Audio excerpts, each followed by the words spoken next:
Bienvenue dans cette vidéo où nous allons plonger dans l'un des développements les plus fascinants du conflit ukrainien. L'arrivée du Saab 340 AEW, un avion qui pourrait littéralement changer la donne sur le champ de bataille aérien. Imaginez-vous dans le cockpit d'un chasseur F-16 ukrainien. Autour de vous, c'est le néant total. Vous avancez à l'aveugle dans l'obscurité complète du champ de bataille moderne. Votre seul outil pour percer cette obscurité? Un radar de bord avec une portée limitée, comme une simple lampe torche dans une forêt immense. C'est dans ce contexte que l'arrivée du Saab 340 AEW représente une révolution stratégique.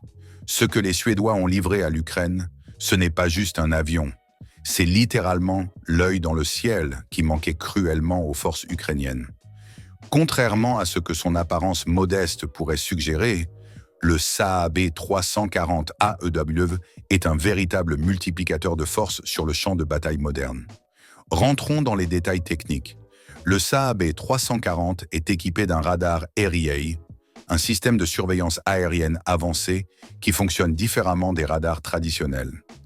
Au lieu d'utiliser une antenne rotative comme les AWACS classiques, il emploie une antenne active fixe montée sur le dos de l'appareil. Cette technologie permet de détecter et suivre simultanément des centaines de cibles, qu'il s'agisse de gros bombardiers ou de petits drones, jusqu'à une distance stupéfiante de 450 km lorsqu'il opère à 6000 mètres d'altitude. Pour mettre cela en perspective, avant l'arrivée de cet appareil, les forces ukrainiennes devaient se fier à une mosaïque de radars terrestres, souvent vulnérables aux attaques ou aux capacités limitées des radars embarqués sur leurs chasseurs. Aujourd'hui, avec deux Saab 340 livrés par la Suède fin mai 2024, un an de délai témoignant de la complexité de cette acquisition, l'Ukraine dispose enfin d'une vision panoramique du champ de bataille aérien. Mais là où cette acquisition devient vraiment intéressante, c'est dans son impact opérationnel. Le Saab 340 n'est pas impressionnant par sa taille ou sa puissance. C'est un avion de transport modifié, pesant environ 13 à 14 tonnes à pleine charge, propulsé par deux moteurs de 1900 chevaux chacun. Ce qui le rend exceptionnel, c'est sa capacité à transformer la conscience situationnelle des forces ukrainiennes. Prenons un exemple concret pour comprendre l'importance de cette conscience situationnelle. Sans avion radar, organiser une frappe aérienne contre des positions russes fortement défendues ressemble à envoyer une équipe dans un bâtiment piégé, sans plan ni communication. Avec le Saab 340, c'est comme si cette équipe disposait soudainement d'une vision à rayon X et d'un guide expert qui l'avertit de chaque danger. Le Saab 340 peut remplir 3 missions critiques pour les forces ukrainiennes. Premièrement, il peut accompagner des packages offensifs composés de F-16, de MiG ou de Su-25, leur fournissant une vision claire des menaces environnantes. Imaginez un raid ukrainien où le Saab 340, volant à distance sécuritaire, détecte un groupe de chasseurs russes qui s'apprête à tendre une embuscade. Cette information transmise en temps réel peut faire la différence entre le succès de la mission ou une catastrophe. Deuxièmement, il peut assurer une surveillance constante de secteurs critiques. Avec deux appareils se relayant, l'Ukraine peut maintenir une vigilance permanente sur des zones stratégiques, comme les approches de Kiev ou les corridors d'invasion potentiels. Troisièmement, il peut coordonner la défense aérienne face aux attaques de missiles de croisière ou de drones. Lorsque le renseignement signale une salve de missiles calibre en approche, le Saab 340 peut décoller rapidement et diriger les intercepteurs vers leurs cibles avec une précision chirurgicale. Cette nouvelle capacité n'est pas sans risque. Les Russes disposent de missiles à très longue portée, comme le redoutable R-37, conçu spécifiquement pour éliminer les avions radars. Avec une portée théorique de 300 à 400 km, ces missiles représentent une menace sérieuse pour le Saab 340. Faisons un peu de calcul balistique pour comprendre ce danger. Un R-37 lancé à 300 km parcourt cette distance en environ 5 minutes à Mach 3. Pendant ce temps, le Saab 340, volant à 380 km/h, 100 mètres par seconde peut se déplacer d'environ 50 km. Si l'équipage ukrainien détecte le tir et réagit immédiatement, il peut manœuvrer pour sortir de l'enveloppe d'engagement du missile. C'est pourquoi nous observons sur les tracés radars publics que ces appareils volent à basse altitude, généralement autour de 3000 mètres ou niveau 100, et effectuent des branches de 7 à 10 minutes suivies de virages serrés. Cette tactique n'est pas aléatoire. Elle vise à réduire la probabilité d'interception.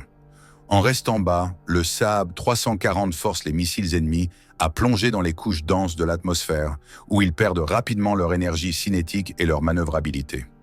La grande question que beaucoup se posent, pourquoi ces avions volent-ils avec leurs transpondeurs activés, révélant leur position au monde entier? Plusieurs théories existent. La plus probable est liée à la dimension psychologique et politique de cette acquisition.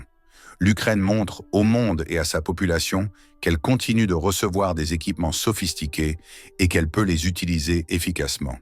C'est aussi un message adressé aux Russes. Nous avons maintenant des yeux partout. Certains évoquent également la possibilité de l'orage, afficher de fausses positions pour attirer des missiles russes vers des zones vides. Mais la théorie la plus crédible est que ces vols visibles correspondent à des missions d'entraînement ou de démonstration, tandis que les missions opérationnelles réelles se déroulent probablement dans le noir, transpondeur éteint. Le véritable talon d'Achille du Saab 340 n'est pas en vol, mais au sol. L'histoire militaire nous enseigne que les avions radars sont particulièrement vulnérables lorsqu'ils sont stationnés. Le seul Saab 340 AEW perdu au combat jusqu'à présent a été détruit au sol lors d'une attaque pakistanaise contre une base aérienne. C'est pourquoi les Ukrainiens ont probablement développé des protocoles sophistiqués pour protéger ces précieux atouts. Dispersion, camouflage, shelter renforcé et défense anti-aérienne concentrée. Mais le défi le plus important n'est pas matériel, il est humain. Former des équipages compétents pour exploiter pleinement les capacités du Saab 340 prend des années. L'équipage typique comprend non seulement les pilotes à l'avant, mais surtout les opérateurs tactiques à l'arrière. Véritables chefs d'orchestre qui transforment les données radars en avantages tactiques décisifs. La livraison ayant été annoncée il y a environ 1 an, on peut supposer que plusieurs équipages ukrainiens ont déjà été formés en Suède et sont désormais capables d'effectuer des missions basiques. Mais atteindre l'excellence opérationnelle prendra encore du temps, un temps précieux dans un conflit qui s'intensifie. En définitive, l'arrivée du Saab 340 AEW en Ukraine illustre parfaitement l'évolution de la guerre moderne. Ce n'est pas toujours l'arme la plus destructrice qui fait la différence, mais celle qui permet de voir plus loin, de décider plus vite et d'agir plus précisément que l'adversaire. Dans un conflit où l'information est aussi cruciale que les munitions, le Saab 340 pourrait bien être l'un des systèmes d'armes les plus importants fournis à l'Ukraine depuis le début de l'invasion russe. Non pas parce qu'il peut détruire des cibles, mais parce qu'il peut dissiper, ne serait-ce que partiellement, ce brouillard de guerre qui a tant handicapé les défenseurs ukrainiens. Si vous avez apprécié cette analyse, n'oubliez pas de vous abonner et d'activer la cloche pour ne manquer aucune de nos prochaines vidéos sur les technologies militaires qui façonnent les conflits modernes.